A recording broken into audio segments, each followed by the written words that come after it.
Pessoal, vamos finalmente terminar agora nosso quarto pilar agora em JavaScript, que é o polimorfismo, tá?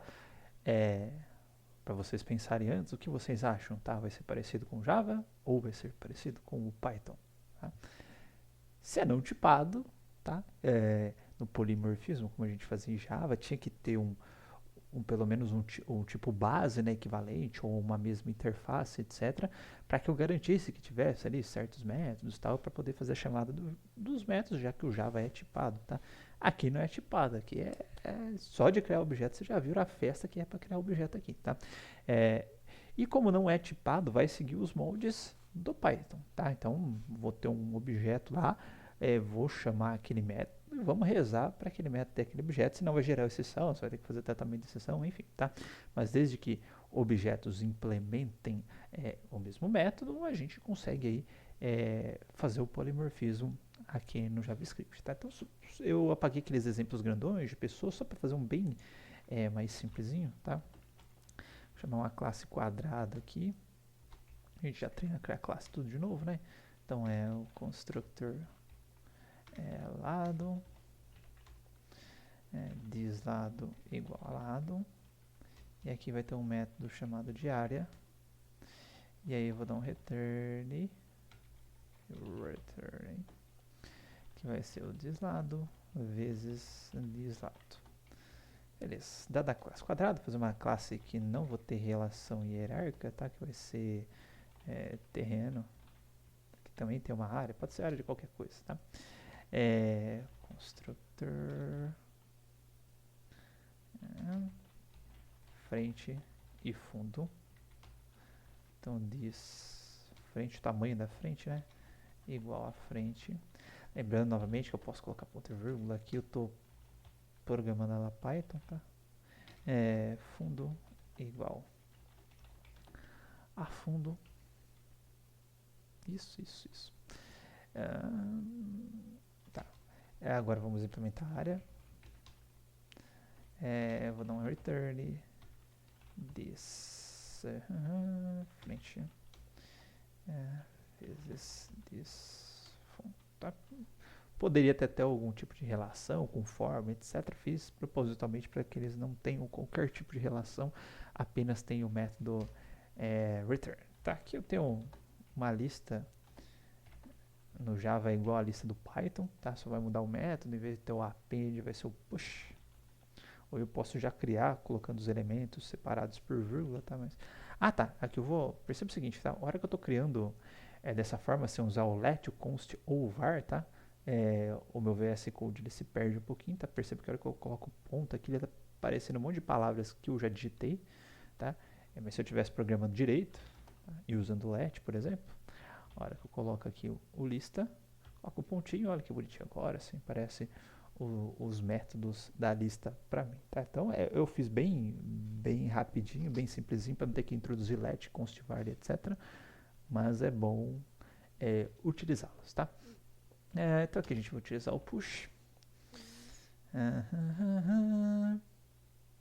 Eu vou dar um new terreno de 20 por 40 lista ponto push new terreno 40 por 100 é uma chácara lista ponto push meu new quadrado 20 10 para facilitar minha conta, né? 10 beleza, tá? Agora a gente vai percorrer esta lista, tá? Fazer o forzinho mais tradicional. Aqui tem que declarar com let no for igual a 0 e menor que lista.length. Tamanho da lista aqui é o length, tá? E o i mais. Aí console.log.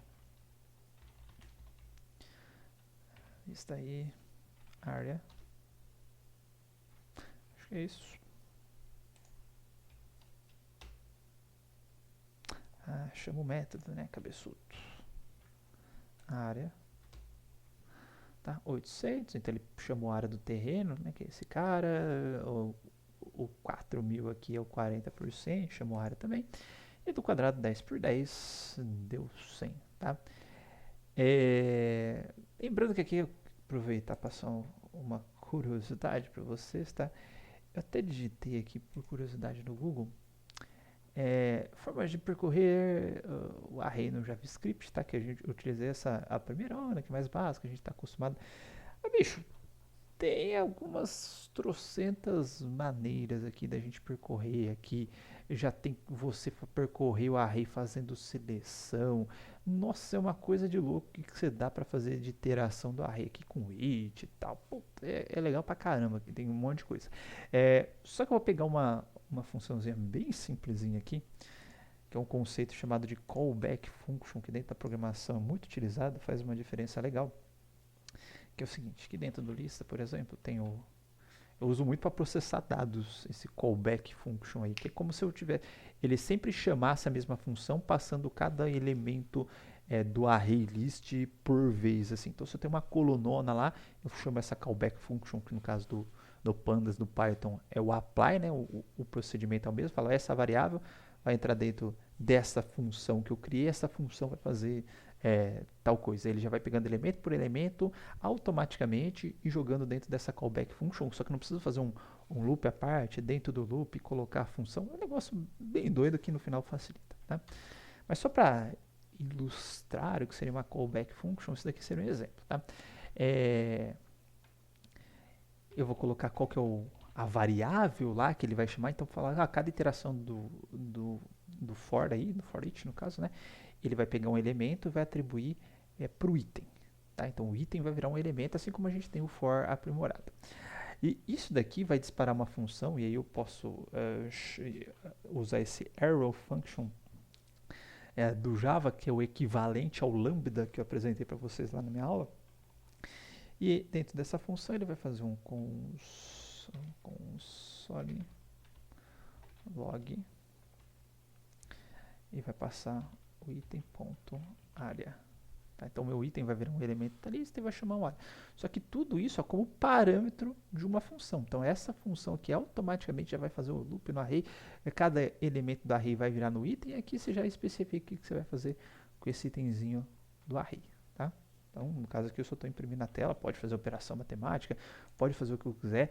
Com esse mesmo procedimento, né?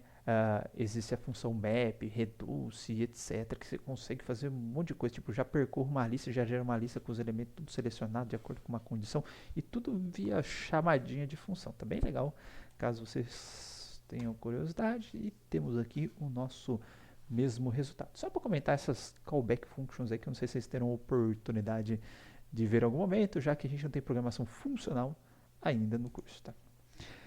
Beleza, pessoal? Então, acho que terminei aqui a nossa introdução, tá? Para mostrar para vocês como que funciona orientação a objetos em outras linguagens de programação, porque por experiências traumáticas próprias, obviamente, tá? E também porque se vocês forem trabalhar com outras linguagens de programação em algum momento do curso de vocês, né? Então, por exemplo, IA. Tá? IA a gente usa Python, só que eu não consigo dar um curso de orientação a objetos em Python antes. Consigo passar bem rapidamente algumas coisinhas, mas vocês já chegam meio cientes do que é orientação a objetos em Python, vão ter menos dificuldade. Depois vocês vão para a disciplina de web, vocês vão fazer uso de JavaScript, pelo menos no front-end, aí você já tem noção de como, já tem até noção, né, da programação JavaScript em si, mas já tem noção que se precisarem utilizar objetos, como que esses objetos serão, tá? E como que a gente vai fazer uso desses objetos, tá? Inclusive, há um padrão de troca de informações entre aplicações, que é o JSON Java Serialization, ou JSON Object Notation, tá? Que é um objetinho igualzinho esse objeto que a gente cria de maneira simples, que é chave, valor, chave, valor, chave, valor, tá? Então, tem vários... os parsings do JSON vão gerar coisas para você que vão corresponder a esse formatozinho aqui que a gente viu, tá? Mas enfim, aí se vocês quiserem criar os seus objetos, que também não vai ter ou específica, como que a gente vê a orientação a objetos em JavaScript, tá? Você já tem noção ou tem pelo menos uma base inicial, tá? Para vocês procurarem novamente na internet, né? E conseguirem aplicar a orientação a objetos, tá? Então é isso, agora voltaremos ao mundo do Java, tá?